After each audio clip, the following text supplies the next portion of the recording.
ताज़ा खबरों के लिए कोणार्क न्यूज़ को सब्सक्राइब करें और बेल आइकन ज़रूर दबाएं।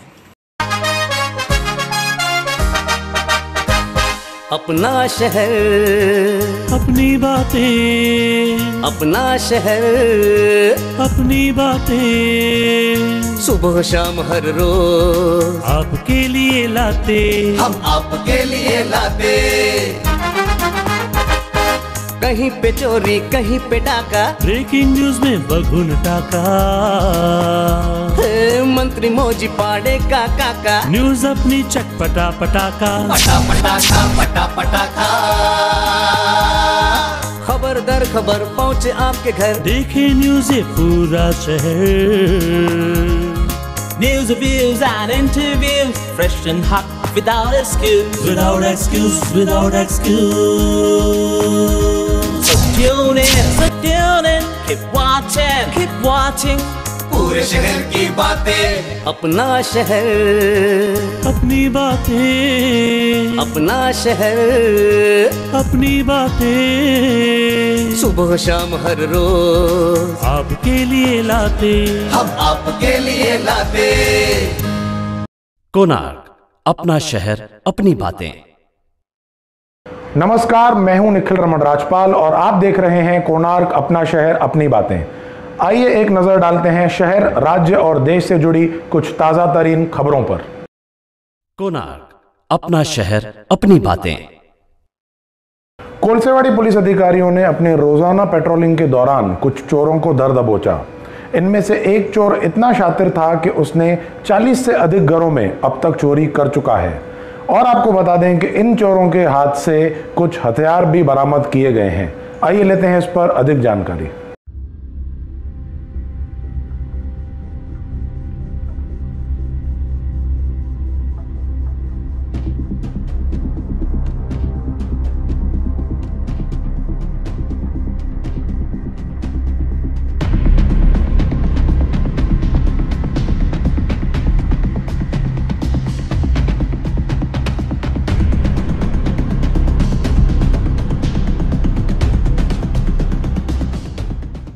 आमचे कोळशेवाडीचे पोलीस स्टेशनचे DB पार्टीचे API भोसरे आणि त्यांचा स्टाफ हा रात्रीला रात्रगस्त घालत असताना काही चोर पळून जाताना मिळाले, परंतु त्याच्यातला एक चोर जो अट्टल चोर घरफोड्या होता, त्याने 41 घरफोड्यामध्ये त्याच्या विरोधात गुन्हे दाखल आहे।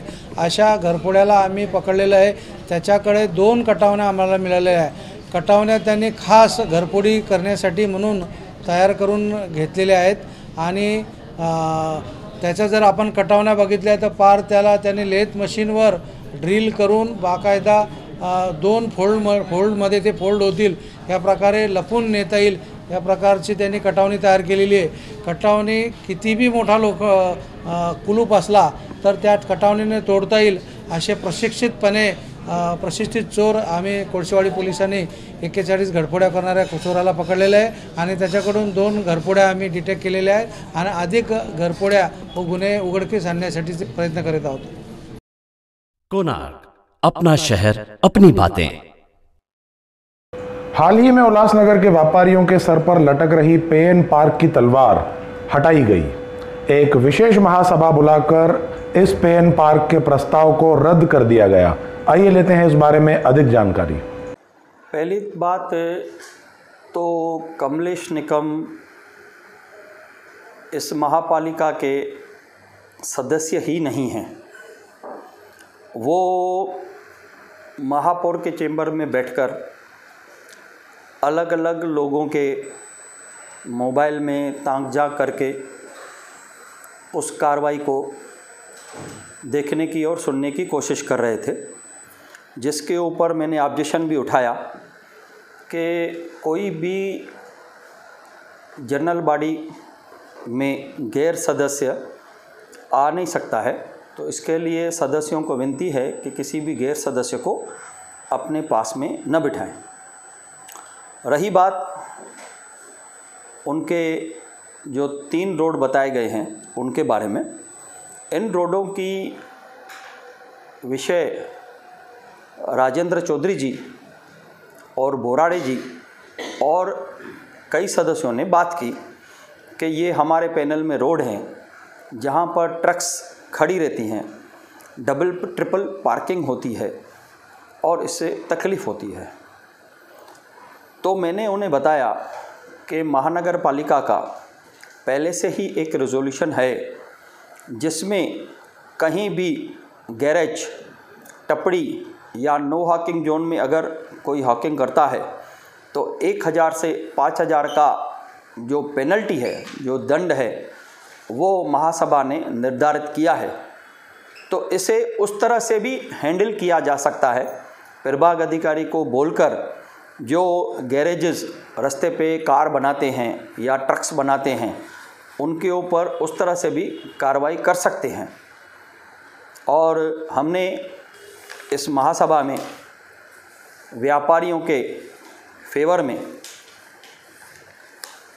पूरी तरह पे एन पार्क के विषय को रद्द कर दिया था, जो 20 जनवरी 2022 को उन्होंने हमें न बोलने दिया था, जिसके वजह से हमने ये विषय लाया था। और आज विशेष महासभा लगी थी जिसमें हमने ये विषय को जो 20/1/2022 का जो प्रस्ताव है उसको हमने विखंडित कर दिया, रद्द कर दिया और पे एन पार्क अभी लागू नहीं होगा। चौधरी जी ने कहा कि मेरे वार्ड में गैरेजेस हैं इन रोडों के ऊपर और गैरेजेस में कार्स और ट्रक्स रोड्स पे बनाए जाते हैं। तो हमने उन्हें ये जानकारी दी कि महासभा का ठहराव है 1000 से 5000 रुपया पेनल्टी लगा सकती हैं, वो ट्रक को हटा सकती हैं।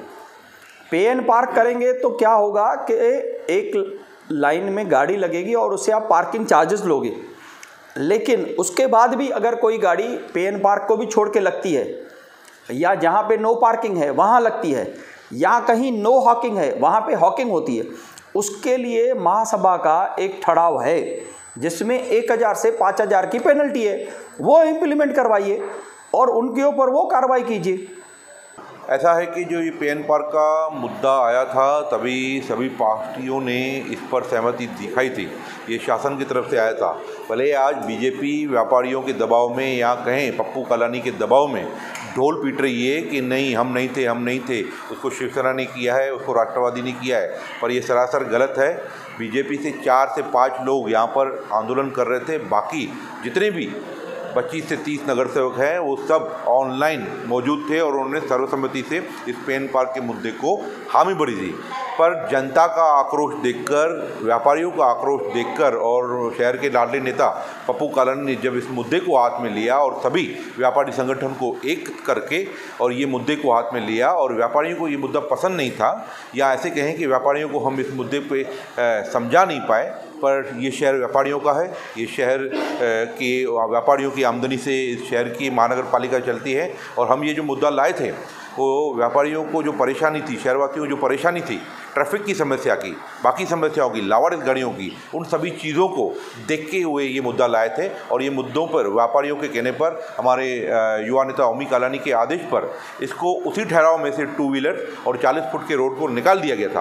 पर ठीक है, ये व्यापारियों को मुद्दा पसंद नहीं था, शहर भर में आंदोलन हुआ, सभी व्यापारी संगठनों ने इस मुद्दे को रद्द करने के लिए बात कही और हमारे नेता पप्पू कालानी जी, जिला अध्यक्ष पंचम कालानी जी, ओमी कालानी ने कहा कि राष्ट्रवादी कांग्रेस पार्टी के सभी नगर सेवक इस मुद्दे पे विरोध करेंगे। तो आज की महासभा में ये जो मुद्दा आया है उसको हमने बिल्कुल विरोध किया है और इसको रद्द करवाया है। और ये मुद्दा जब तक व्यापारी नहीं चाहेंगे और व्यापारियों के सहूलत के लिए शहर में ट्रैफिक की समस्या भी कम होनी चाहिए, बाहर से जो गाड़ियाँ आती है वो भी खड़ी नहीं होनी चाहिए, और ये शहर में लावारिस गाड़ियों का भी बहुत बड़ा आधार है जिसके कारण बहुत सारी समस्या होनी है। जब तक व्यापारी नहीं चाहेंगे तब तक इस तरह की पे एन पार्क की कोई भी पॉलिसी इस शहर में नहीं आएगी। देखिए, क्रेडिट लेने की कोई बात नहीं, व्यापारियों की जो समस्या थी उस समस्याओं को देखकर आदरणीय लोक नेता पप्पू कालानी जी ने बहुत अच्छा तरीके से एक निर्णय लिया और सभी व्यापारियों को एक मंच पर लाकर उल्लासनगर ट्रेड एसोसिएशन के अध्यक्ष सुमित चक्रवर्ती जी के मार्गदर्शन में एक व्यापारी मंच बनाकर उसको सभी पार्टियों के नेताओं को वहाँ पर एक साइन अभियान रखा गया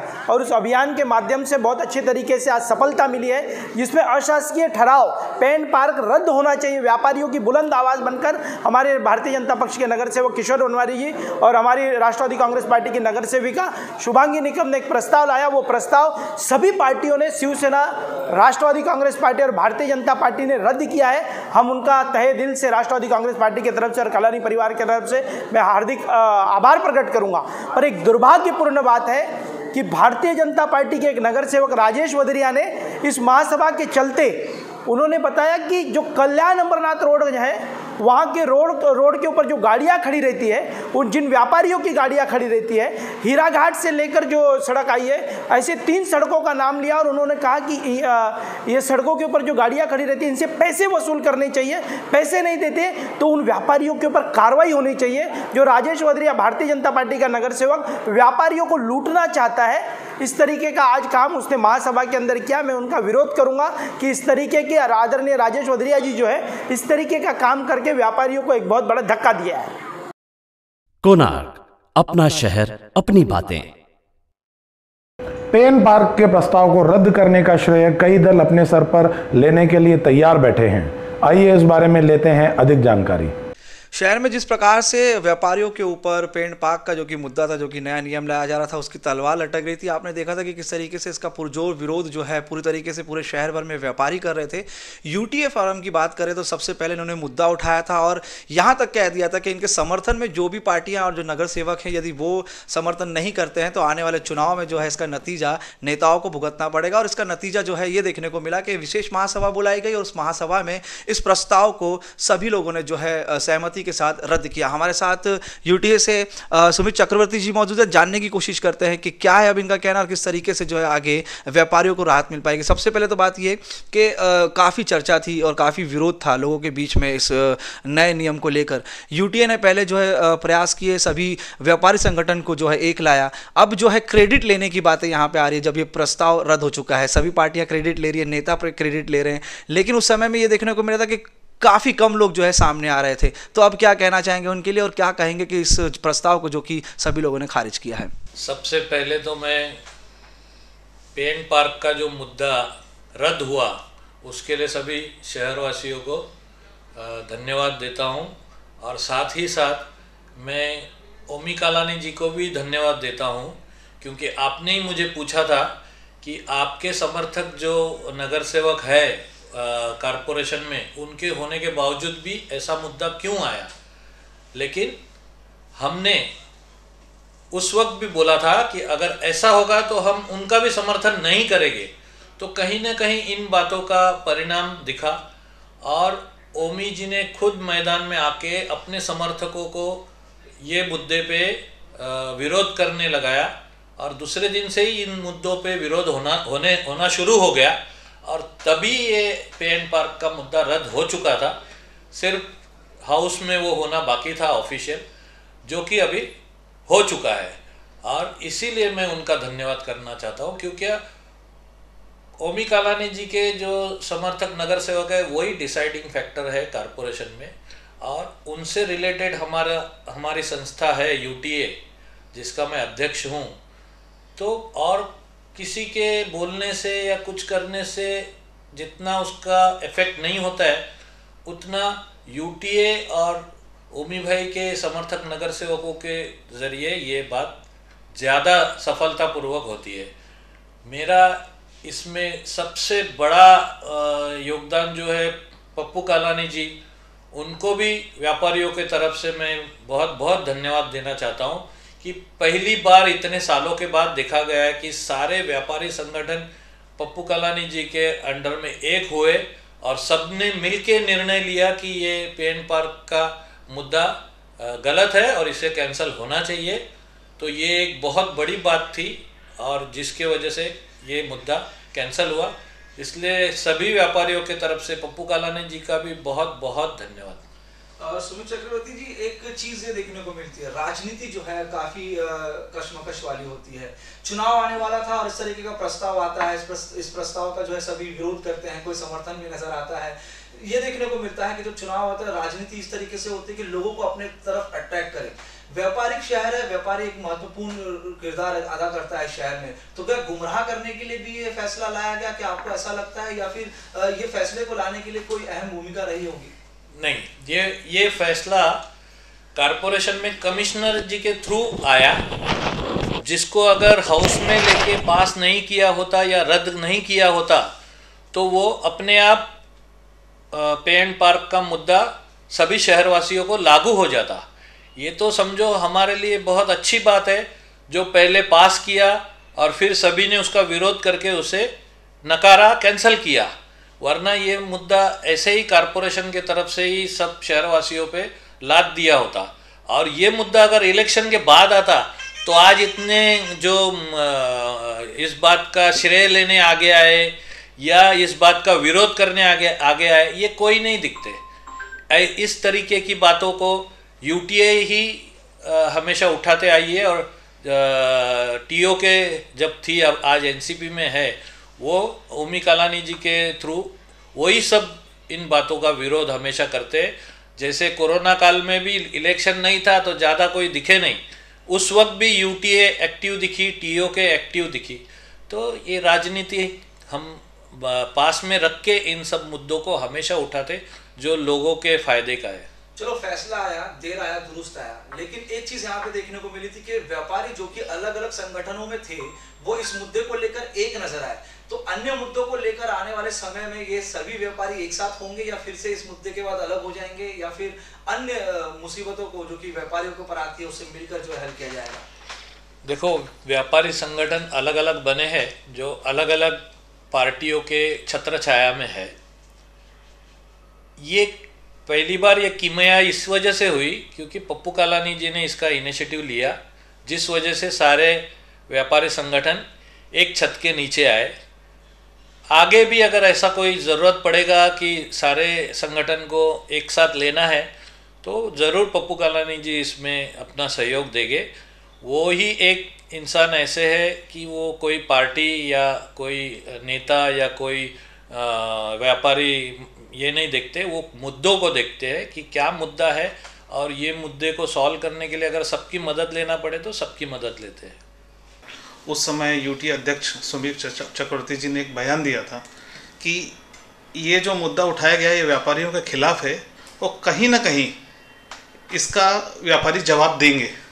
और अभी नज़दीक जैसे चुनाव है तो जो राजनीतिक दल हैं उनको ये चीज़ का आभास हुआ कि हमने जो ये किया है इसका व्यापारी हमें बहुत अच्छा जवाब दे सकते हैं और व्यापारियों ने दिया। सब व्यापारियों ने एक साथ आके, आज अलग अलग संस्थाएं हैं जो वो सब एकजुट हो गई और वो एकजुट किया उनको श्री पप्पू कालानी जी ने, तो वो लोग एक आकर इस मुद्दे पर जो लड़े तो उसके कारण ये आज जाके जो भी ये मुद्दा कैंसिल हुआ है ये उसी के कारण हुआ है। और श्रेय सब ले रहे हैं, हर सफलता का श्रेय हर कोई लेता है, लेकिन जो काम करता है वो श्रेय नहीं लेता है। जैसे कि अभी सुमित जी ने सबसे पहले ये मुद्दा उठाया था, लेकिन आज किसी भी न्यूज़पेपर या किधर भी उन्होंने ये नहीं दिया कि मैंने इसका श्रेय लिया है। तो श्रेय कोई भी ले, हमें उससे फ़र्क नहीं पड़ता है, मेन है व्यापारियों का भला हुआ। तो इस कारण हम ये पप्पू कालानी जी का, सुमित जी का और जो भी लोग इसके लिए आगे आए, हम उनका तहे दिल से धन्यवाद करते हैं और आशा करते हैं कि भविष्य में भी इस तरह का अगर कोई भी मुद्दा होता है तो सब व्यापारी एकजुट हों और इसका विरोध करें। बहरहाल जिस तरीके से जो कि विरोध किया जा रहा था उसमें सफलता व्यापारियों को मिली। अब देखना ये है कि आने वाले चुनाव में जिस तरीके से राजनेताओं का जो वोट बैंक का नज़ारा था वो किस तरीके से नज़र आता है, क्या इसका असर आने वाले चुनाव में देखने को मिलेगा या फिर इसका जो है कहीं ना कहीं फ़ायदा राजनीतिक दलों को देखने को मिलेगा। कोणार्क, अपना शहर अपनी बातें। पिछले दिनों देश के कुछ राज्यों में जो असेंबली इलेक्शंस हुए थे जिसके नतीजे हमारे सामने आ चुके हैं और इन नतीजों को देखते हुए पता चलता है कि भारतीय जनता पार्टी ने खासे वोट्स से कुछ राज्यों में जीत हासिल की है। इस जीत की खुशी न सिर्फ उन राज्यों में पर देश भर में कई विभिन्न शहरों में देखी गई। आइए देखते हैं इसी जीत के लहर का कुछ दृश्य।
खुशी से और बड़े ही हर्षोल्लास से ये कहना पड़ रहा है कि हमारी 5 जो जहाँ पे स्टेट थी, जहाँ पे पोलिंग थी, वहाँ 4 में हमारी भाजपा की जीत हासिल हुई है।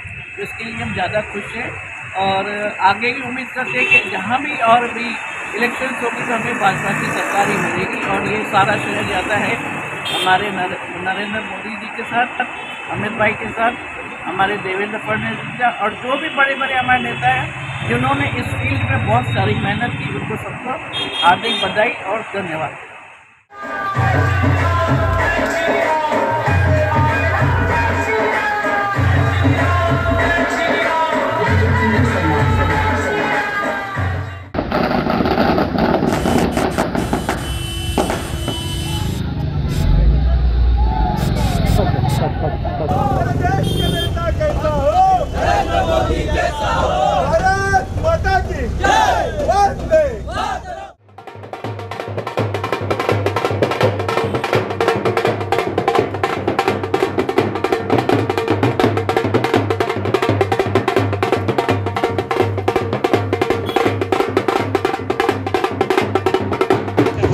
हे आज या विधानसभेमध्ये पूर्ण देशामध्ये झालेल्या या निवडणुकांमध्ये भाजपाला घवघवीत यश मिळालं।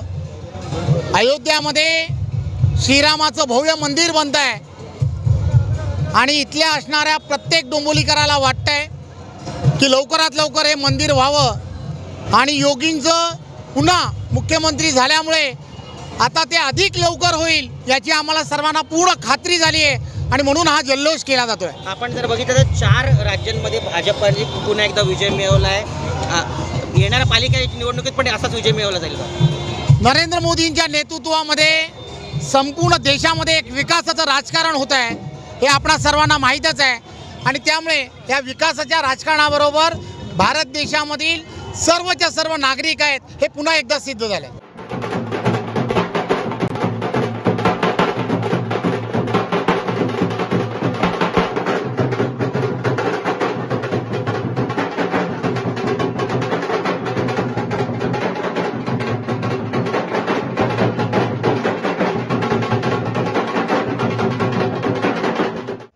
आनंद होता। 4 राज्यामध्ये भारतीय जनता पार्टी एक हाती सत्ता आली। जनतेने जाणून घेतलेले आहे की आजकाल राजकारणामध्ये धोकेबाज जास्त आहे। महाराष्ट्रामध्ये जो भारतीय जनता पक्षासोबत धोका झाला असा धोका होऊ नये म्हणून 4 राज्यामध्ये एक हाती सत्ता भारतीय जनता पार्टीच्या हातात दिली। देशाच्या सर्व मतदारांनी जो कौल दिला भारतीय जनता पक्षाला त्या सर्व जनतेचा मी मनापासून आभार मानेन। सर्वात महत्त्वाचा मला खूप आनंद होता की ज्या गोव्यामध्ये कानपूर मतदारसंघामध्ये मी होतो आणि त्या कानपूर मतदारसंघाची सुद्धा सीट लागलेली आहे। त्याच्यामुळे मला स्वतःला खूप आनंद होता की माझ्या आयुष्यात पहिल्यांदा पक्षाने माझ्यावरती काहीतरी जिम्मेदारी दिली आणि ती जिम्मेदारी पार पाडताना खूप आनंद होत आहे।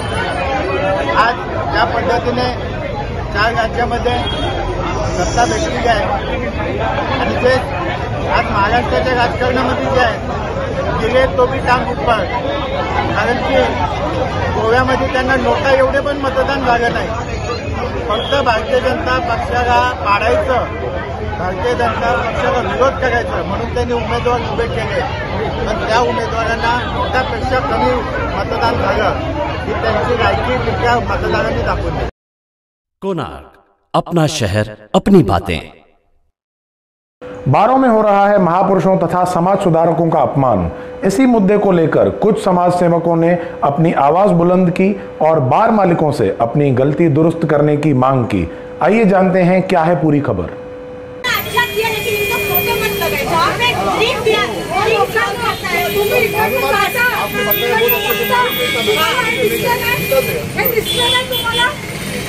सावित्रीबाई फुलेंचा फोटो लावतात हे लोक। सावित्रीबाई फुले अख्ख्या भारताच्या पूजनीय आहे, त्यांचा फोटो तुम्ही कारवर लावताय। अभी आप निकाल दीजिए। आज आपका निकाल बस है, आपका काज बच गया है क्योंकि ये हमारी माँ का अपमान है। हम लोग करके संदेश दीजिए कि हमारी माँ का फोटो यहाँ नहीं चाहिए, बिल्कुल नहीं चाहिए। बात के ऊपर ये नहीं चाहिए। टेंशन सवाल नहीं है।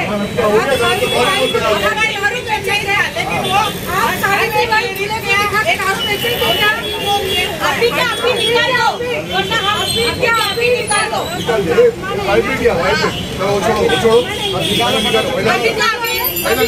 हमारी माँ का फोटो आप सिंपल मैसेज दो ना भाई, हैप्पी वुमेन्स डे। उनका प्रेस हमारे लिए बहुत है, ये कब से है आगे से मालूम पड़ गया हमें आएंगे ना। आज वुमेन्स डे मतलब 1 घंटे में नहीं निकला। अभी 10 मिनट कार्ड फोड़ देंगे, कार्ड फोड़ देंगे, होटल तोड़ डालेंगे। हाँ साहब, ये क्या सामने देखो मार्केट है, ये क्या इधर सामने होटल पे है।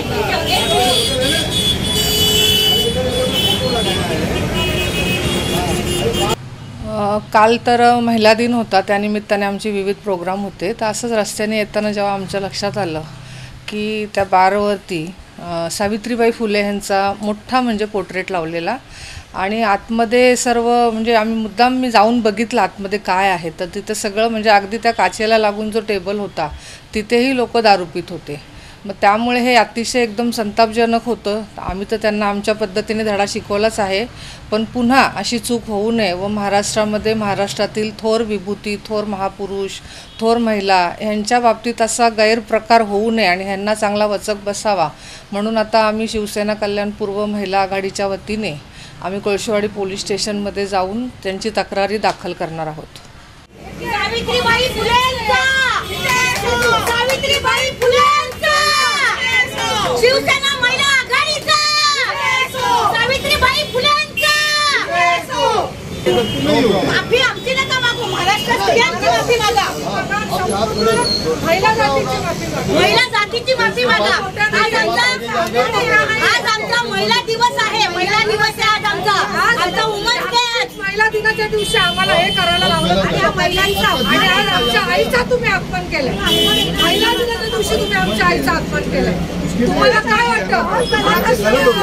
महाराष्ट्राच्या आणि माफी मागणे पूजा करो, भले आप नॉन महाराष्ट्रियन रहने दो, लेकिन we have to respect our Maharashtrian leaders. अरे मोदी का फोटो लगाएंगे क्या आप? मोदी का लगाएंगे?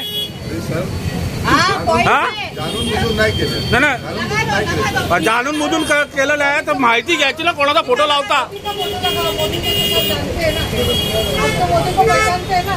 नहीं, आप यहाँ खड़े रहो, माफी मांगो महिला को, पूरे महाराष्ट्र में मालूम पड़ने दो कभी अपने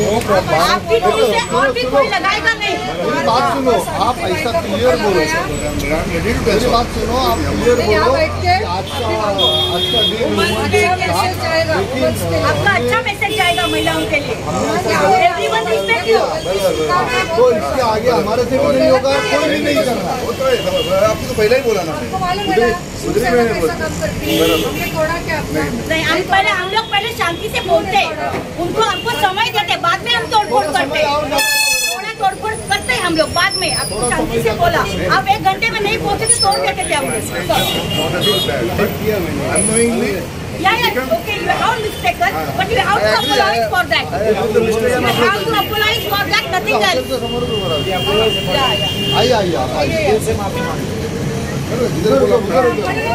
इधर खड़ा रहो सामने, ये बाजूला. गलती क्या है वो समझाएंगे ना, समझ जाएंगे. आप बोल दीजिए कि अभी ऐसा नहीं करेंगे. मैडम मराठी आता है आपको? मराठी में बोला. देखो आप, मैं जितना बात किया मराठी मध्ये बोलतो, हात जोड़ के माफी मागो, बस हो गया. चांगला आहे, इंटेन्शन मध्ये लावले, पण आम्हाला ना समझ बोले हे सॉरी चलेगा. हमने सावित्रीबाई फुले लगाया.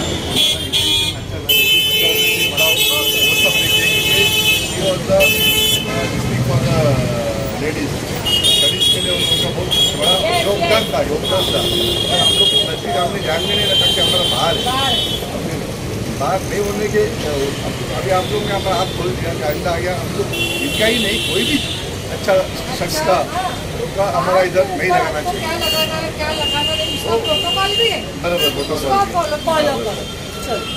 सावित्रीबाई फुलेंचा शिवसेना महिला आघाडीचा विजय असो।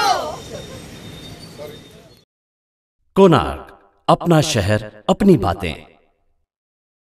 कई बार हम देखते हैं कि अच्छे खासे बने हुए रोड्स को कभी पानी के लाइन के नाम पर तो कभी किसी अन्य केबल के नाम पर खोद दिया जाता है। ऐसे ही एक अच्छे रोड की खुदाई के मामले में महाराष्ट्र नवनिर्माण सेना ने किया आंदोलन। आइए जानते हैं क्या है पूरी खबर। एक बात करो, मैं बहुत प्यार से बोल रहा हूँ, बहुत प्यार से बोल रहा हूँ और बहुत प्यार से ही दे रहा हूँ। मैं कोई भी आपके साथ में कोई जबरदस्ती नहीं की, नहीं आप लोगों ने इतना जनता का उद्धार किया है पैसों का, इसके बारे में कुछ नहीं बोला। मैं प्यार से दे रहा हूँ, प्यार से ले लो और उनको पहुँचाओ। मैं क्या बोल रहा हूँ, उनको पहुँचाओ। आप मीडिएटर होना, आप मीडिएटर होना, हमको जो आप मीडिएटर हो या ना हो, आप क्या है उनको हमारी तरफ से ये दे दो, ठीक है।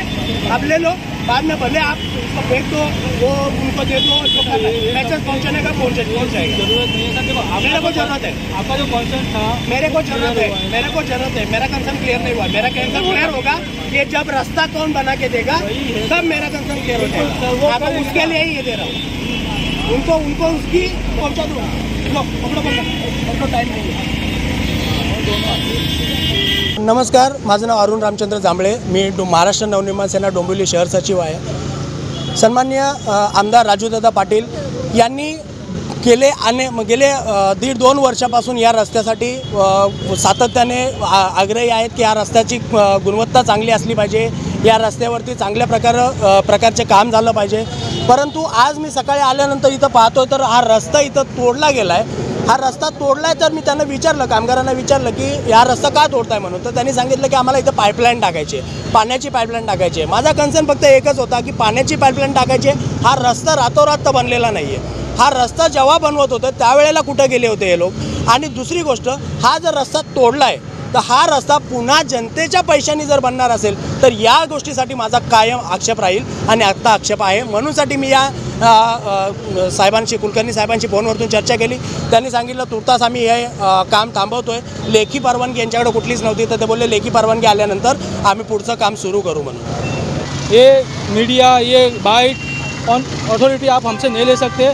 जो था वो क्लियर आपके सामने है। KDMC का चल रहा है, MSNDC KDMC का काम है पाइपलाइन का। ये MSNDC ने अभी काम पूरा किया हुआ था और अभी छोड़े हो, क्या कारण है? वो सारे रीज़न आपको बता दिए गए हैं, जो आप KDMC से उसका क्लियरेंस दे सकते हो। Thank you. कोणार्क, अपना शहर अपनी बातें। उल्लासनगर शहर में दिन ब दिन आवारा कुत्तों की संख्या बढ़ते जा रही है। इन आवारा कुत्तों के कारण शहर में गंदगी तो बढ़ती ही है, साथ ही साथ इनके काटने के कारण शहरवासियों को भी कई दिक्कतों का सामना करना पड़ता है। सुभाष टेकड़ी के रहवासी ऐसी ही तकलीफों को हमारे सामने रख रहे हैं। आइए जानते हैं क्या है उनका कहना।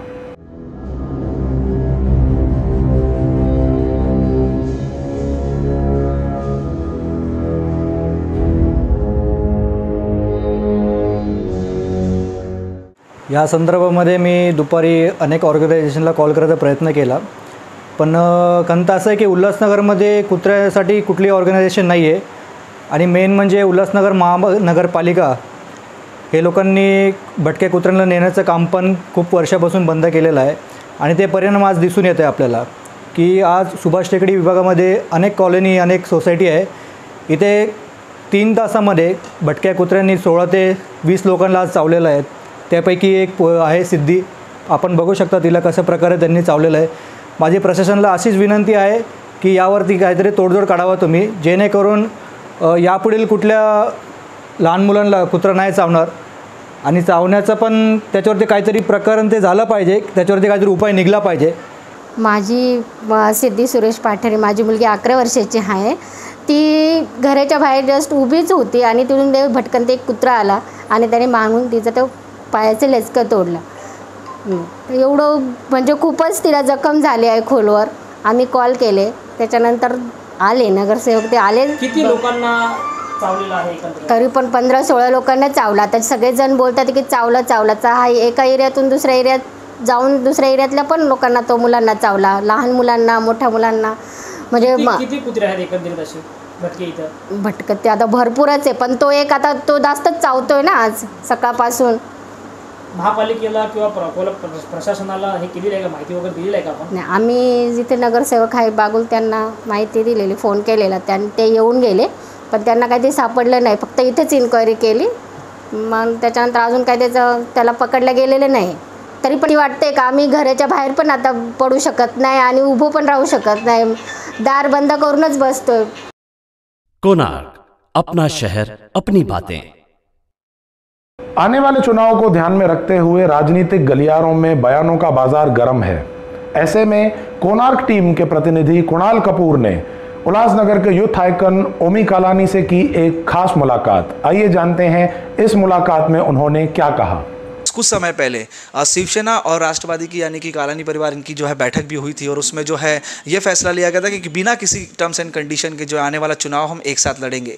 लेकिन ये देखने को मिला कि महानगर पालिका में जब कुछ चुनाव हुए, जिस तरीके से परिवहन सभापति या फिर अन्य चुनाव, तो वहाँ पर जो है राष्ट्रवादी पार्टी कहीं ना कहीं शिवसेना से अलग नज़र आई और भाजपा के साथ जुड़ती हुई नज़र आई. तो इसके लिए आप क्या कहेंगे कि आने वाले समय में शिवसेना के साथ किया वादा या फिर बदलाव नज़र आएगा, भारतीय जनता पार्टी के साथ एक बार फिर से राष्ट्रवादी दिखेगी या फिर टीओके या फिर कालानी परिवार नजर आएगा? देखिए, बात युति की नहीं है. जो शहर से रिलेटेड मुद्दे होते हैं, जो कि सबको पता है कि आज के टाइम पे जो सेना का मेयर है वो हमने बिठाया हुआ है, लेकिन जब शहर के मुद्दे आते हैं जहां हमको लगता है कि भाई ये चीज़ नहीं होनी चाहिए या ये चीज़ हमारे शहर के हित में नहीं हो रही है, वहाँ पे हम ऑलरेडी मतलब उनसे बगावत कर चुके हैं और काफ़ी मुद्दों पर, और आगे भी हमारी युति होगी. उसके बाद भी अगर शहर के हित में मुद्दा नहीं होगा तो हम उस टाइम पे भी खिलाफत करेंगे. उमेश जी, जिस तरीके से पेंट पार्क एक मुद्दा जो कि हाल ही में पास हुआ था, जिसको लेकर ये चर्चा हो रही थी कि कहीं ना कहीं एनसीपी जो कि टीओके से जुड़े हुए थे उन्होंने समर्थन किया, लेकिन बाहर जिस तरीके से जब उसका विरोध हुआ तो उसका समर्थन करते हुए वो नज़र नहीं आए, उल्टा जो है उसका विरोध करते हुए नजर आए. तो ये सब क्या चीज़ें हैं और विप भी कुछ जारी की गई थी, इसके बारे में जाना चाहिए. देखिए, विप तो हमारे पार्टी में तो कोई विप जारी नहीं की गई थी. ये जो मुद्दा है ये अचानक लिया गया था. जिस वक्त ये मुद्दा लिया गया तो उस वक्त मैंने फ़ोन पे पहले विरोध किया. मेरे बोलने पे उन्होंने टू व्हीलर का, क्योंकि मेन जो हमारे मार्केट है, जो भी हमारे दुकानदार है वो अपने दुकानों तक टू व्हीलर पे जाते हैं, तो मेरे लिए जो पहला कंसर्न था वो टू व्हीलर्स का था. तो मेरे बोलने पे, मेरे विरोध करने पे उन्होंने टू व्हीलर्स का निकाल दिया था. बाद में जब ये मुद्दा पास हुआ उसके बाद जब हमने टर्म्स एंड कंडीशंस देखे जो 4 व्हीलर के पार्किंग में दिया गया था, तो वो हमको ठीक नहीं लगा, तो हमने उसका खिलाफत किया.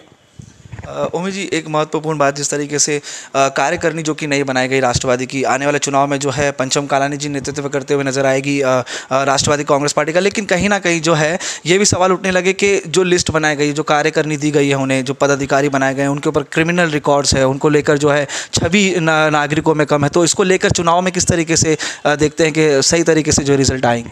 मेरा तो ये मानना है कि जिस पॉलिटिशियन के ऊपर कोई ना कोई गुनाह दाखिल नहीं है तो वो पॉलिटिशियन ही नहीं है. आज के टाइम पे राजनीति है, राजनीति में हर तरीके के हथकंडे अपनाए जाते हैं, जिनमें जो सबसे इजी हथकंडा ये होता है कि एक दूसरे के ऊपर केसेस दाखिल करवाना. तो ऐसे में कुछ लोग होंगे जिनके ऊपर पॉलिटिकल केसेस होंगे, लेकिन जो अभी तक कोई भी केस किसी का भी प्रूव नहीं किया गया है. केस जब तक ट्रायल होके कोर्ट कन्विक्ट नहीं करे तब तक उसको आरोपी नहीं ठहराया जा सकता है. एक बहुत महत्वपूर्ण बात, ये चर्चा होनी चाहिए कि नहीं होनी चाहिए एक विषय है, क्योंकि कहीं ना कहीं जो राजनीति हो या फिर कोई बड़ा चेहरा होता तो चर्चा शहर में नागरिकों के बीच में होती है. चर्चा ये है कि जब पप्पू कालानी जी जेल में थे तो उस समय ये चर्चा चल रही थी, जब भाजपा के साथ आपकी साठगांठ थी और सत्ता में थे, तो पप्पू कालानी जी बाहर नहीं आ रहे थे, तो ओमी कालानी कहीं ना कहीं इसमें भूमिका में नज़र आ रहे कि वो बाहर नहीं आना देना चाहते. और अब ये चर्चा चल रही है जब पप्पू कालानी जी पेरोल में बाहर है कि ओमी कालानी जी जो है अब नज़र नहीं आ रहे, अब जो है ओमी कालानी का नेतृत्व कहीं नज़र नहीं आ रहा है, अब सिर्फ पप्पू कालानी नज़र आ रहे हैं. इसके लिए आप क्या कहेंगे, जो कि लोगों के बीच में ये सब बातें चलती है? देखिए, वो तो मेरे परिवार के लोगों को ज़्यादा बेटर पता होगा कि मैंने बचपन से लेके अब तक क्या कुछ नहीं किया है उनको बाहर लाने के लिए. अभी भी जो वो बाहर हैं उसमें बहुत बड़ी भूमिका मेरी रही है.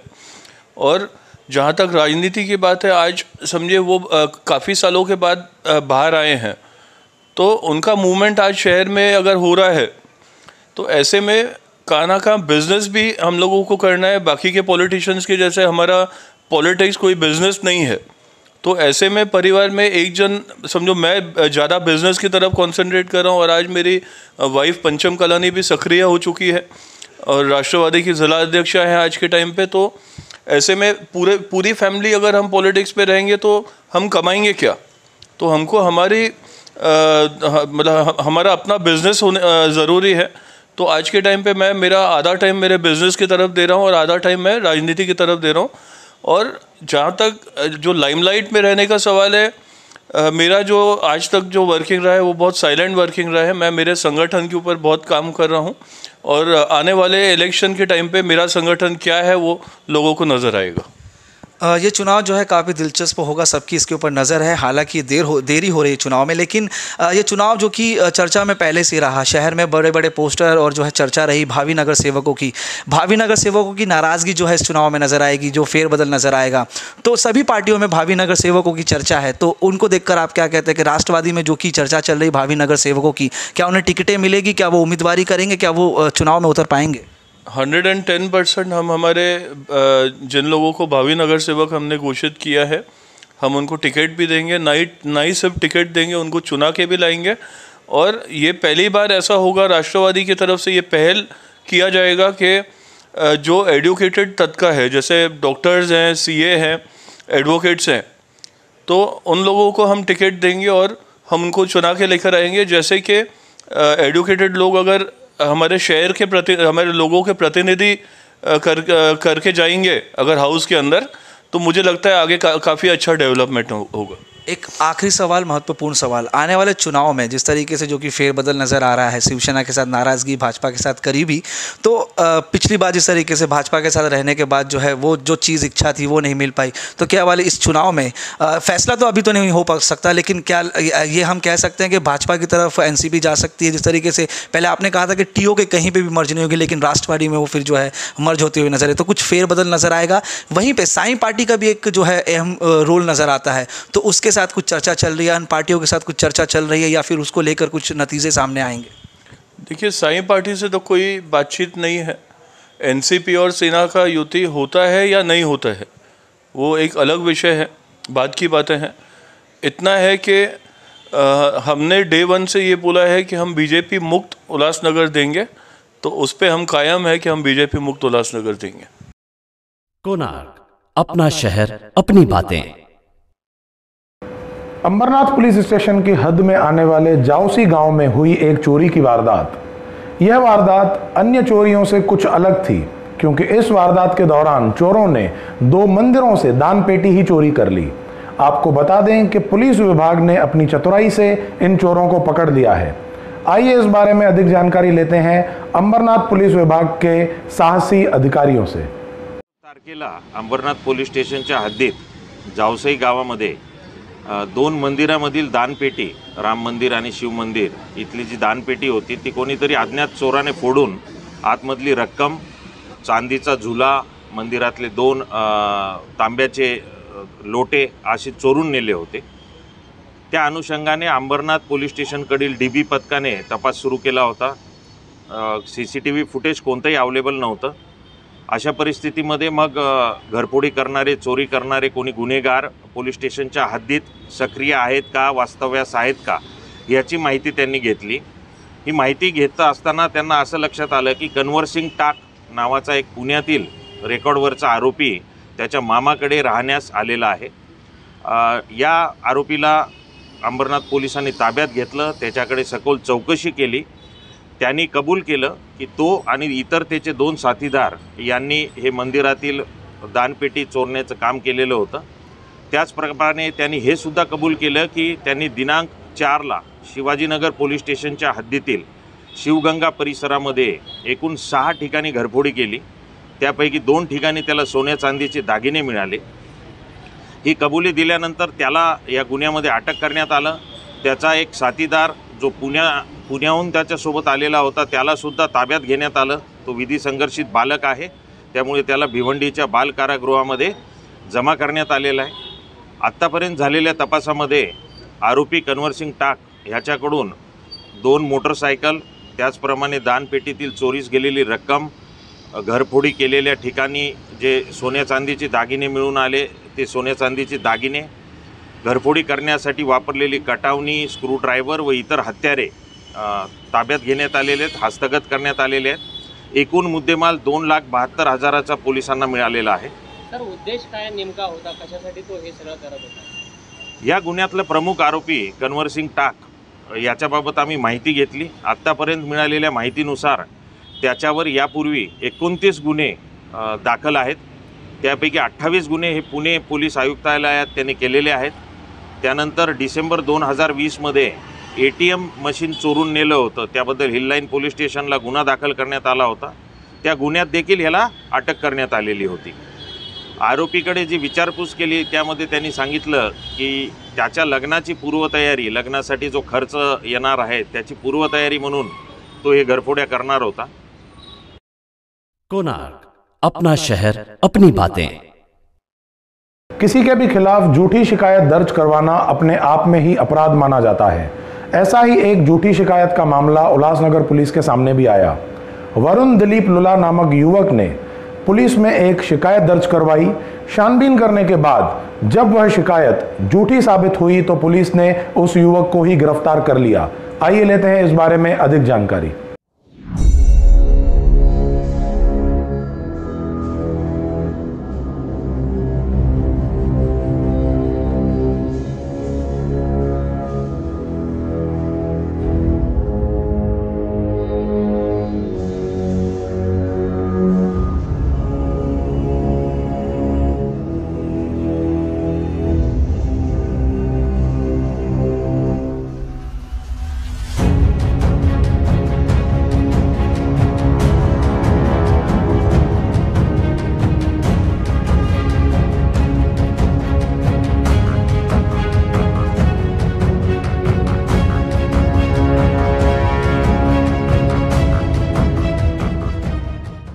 कल रात 10:30 बजे वरुण दिलीप लुल्ला नाम का लड़का है जो धंधा करता है, मेणबत्ती वाला है, मंदिर पुजारी है और कैलाश कॉलोनी के पास उधर रहता है वो। तो उसने कंप्लेंट किया था 10:30 बजे पुलिस चौकी में आके कि उसको 2 लोगों ने मास्क बिस्क लगा के 2 लोगों ने मारा है, हथियारों से मारा है। तो उसका कंप्लेंट लिया था। कंप्लेंट लेने के बाद और उसके बदन के इंजरीज देखने के बाद एकदम सादी इंजरी थी और ब्लेड ने किया ऐसी इंजरी थी।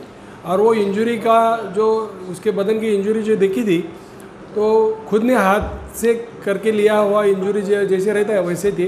तो ये डाउट आया था हमको, इसीलिए उसके साथ जो उसने बताया था जो उसका दोस्त है संदीप श्रावण कस्बे करके, उसने उसके दोस्त का नाम बताया था। तो उसके दोस्त को लाके उससे थोड़ा डिटेल इंक्वायरी करके उसको विश्वास में लेके उसके साथ इंक्वायरी करने के बाद पता चला कि ये जो इसमें कंप्लेनेंट है वरुण लुल्ला करके, ये कंप्लेनेंट ने खुद से अपने हाथ से पेट पे मारा है, फिर पीठ पे मारा है। ये 2 इंजरी उसको हो गई है। और उसने वो साक्षीदार जो गुन्हे का साक्षीदार जो बोल रहा था, वो साक्षीदार ने जो बताया तो फिर वो सामने आया कि ये बात सामने आई कि इसने खुद मार के लिया है। तो अभी थोड़ी देर पहले हमने फिरियादी को भी बुलाया और फिरियादी को भी पूछा कि ये ऐसा क्यों किया। तो वो बोलता है कि मुझे फ्रस्ट्रेशन आया था, मैं ज़िंदा रहना नहीं चाहता था, इसीलिए मैंने मार लिया है, ऐसा उसने अभी बताया है। अब इसने जो ये साजिश रची थी तो इसके ऊपर अभी क्या कार्रवाई होगी साहब? इसने पुलिस को गुमराह किया है और खुद की खोटी कंप्लेंट दे दी है। तो उसको इसी गुने में हमने आरोपी करके हम अरेस्ट कर रहे हैं। और इसमें इसने खोटी कंप्लेंट दी, पुलिस का टाइम ज़ाया किया, तो इसके लिए हम IPC 182 का सेक्शन उसमें ऐड। कोणार्क, अपना शहर अपनी बातें। थाने जिले के एक पेट्रोल पंप पर जब एक पेट्रोल कर्मचारी ने ग्राहक को बोतल में डीजल देने से इनकार किया, तब ग्राहक ने हाथापाई कर उस कर्मचारी को ही जख्मी कर दिया। पूरी वारदात हुई CCTV कैमरे में कैद। आइए लेते हैं इस बारे में अधिक जानकारी।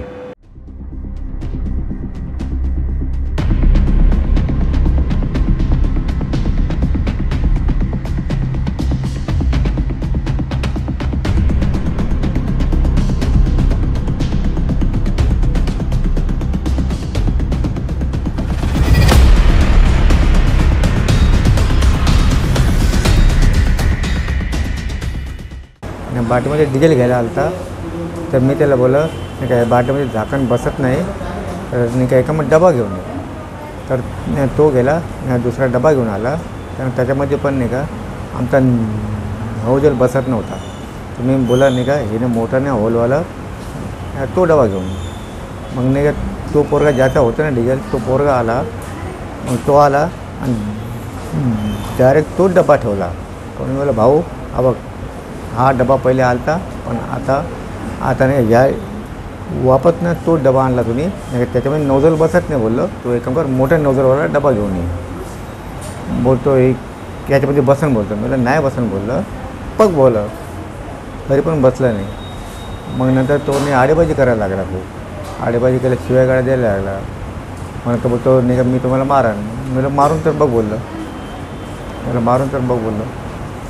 मग त्याने मारला मग हातापाय झाले. मग त्या हातापायामध्ये त्याने काय मारलं ते मला माहितीच नाही. कोणार्क अपना शहर अपनी बातें. तो ये थी हमारे शहर, राज्य और देश से जुड़ी कुछ ताज़ा तरीन खबरें. अगर आप ऐसी ही दूसरी खबरें भी जानना चाहते हैं तो हमारे कोणार्क मंच टीवी यूट्यूब चैनल को सब्सक्राइब करें. तब तक के लिए निखिल रमन राजपाल को दीजिए इजाज़त. धन्यवाद.